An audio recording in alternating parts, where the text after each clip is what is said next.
ही recipe कोकणातली असून खायला झणझणीत आणि चवीला अगदी चटकदार लागते। नमस्कार, मी वैशाली। आज आपण करतोय फोडणी न देता अशी सुकट। भाकरीबरोबर खायला अगदी भन्नाट लागते। आता तुम्हाला जितकी सुकट करायची आहे तितकी अशी सुकट घ्यायची। घेतलेली सुकट मात्र चांगली निवडून साफ करून घ्यायची। या सुकटीमध्ये बारीक खडे किंवा घाण जास्त असते। सुकट अशी पाकडायची, त्यामुळे अगदी सहज त्यातील चाळ वर येतो। शक्यतो ही रेसिपी करताना सुकट धुवत नाहीत। आपण मात्र ही सुकट पाण्याने धुणार आहोत, कारण ही सुकट कुठेही कशीही टाकून वाळवते। पाण्यात घातली की त्यातील वाळू किंवा घाण अगदी सहज निघून जाते। त्यासाठी सुकट अशी पाण्यात घालायची आणि हलक्या हाताने अशी हलवून घ्यायची। जास्त जोर लावून धुवायची गरज नाही। आता हलक्याच हाताने सुकट पाण्यातून काढायची आणि एका चाळणीत ठेवायची। त्यामुळे जास्तीचं पाणी चाळणीतून निघून जातं।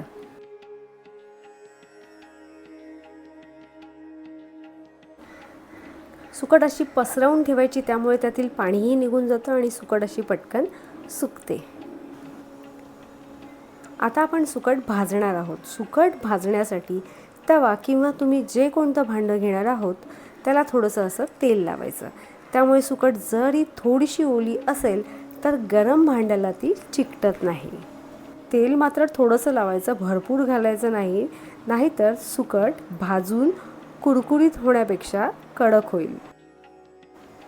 ही सुकट भाजत असताना गॅसची फ्लेम मात्र मीडियम किंवा त्यापेक्षा थोडी कमी करायची। गॅसची फ्लेम जर आपण हाय केली तर सुकट करपू शकते।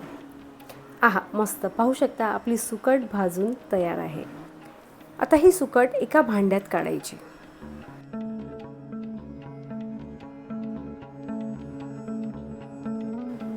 सुकट भाजून झाल्यावर तवा पुसून पटकन त्या तव्यात अशी भाकरी घालायची, कारण सुकट भाकरीबरोबरच खायला खूप छान लागते।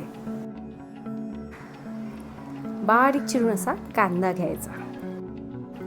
आता तुमच्या आवडीनुसार तुम्हाला पाहिजे तितका कांदा या सुकटीवर घालायचा। कैरीच्या सीझनमध्ये कैरी आवर्जून घालायची, त्यामुळे सुकट अप्रतिम लागते। अशी बारीक चिरलेली कैरी तुम्ही आवडीनुसार तुम्हाला पाहिजे तितकी घालू शकता। त्याचबरोबर स्वच्छ धुवून बारीक चिरलेली कोथिंबीर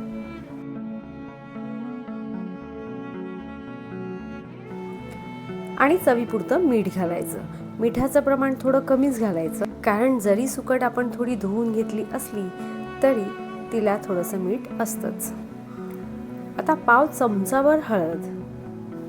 तुम्हाला सांगते, यामध्ये तुम्ही बारीक चिरलेली हिरवी मिरची सुद्धा घालू शकता आणि त्याचबरोबर लाल तिखट।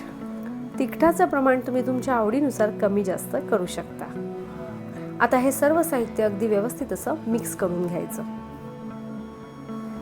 झाली फोडणी न देता झटपट सुकट करून तयार। अशी सुकट आमच्याकडे गरम गरम भाकरीबरोबर मिस घरातील सगळेच अगदी आवडीने खातात।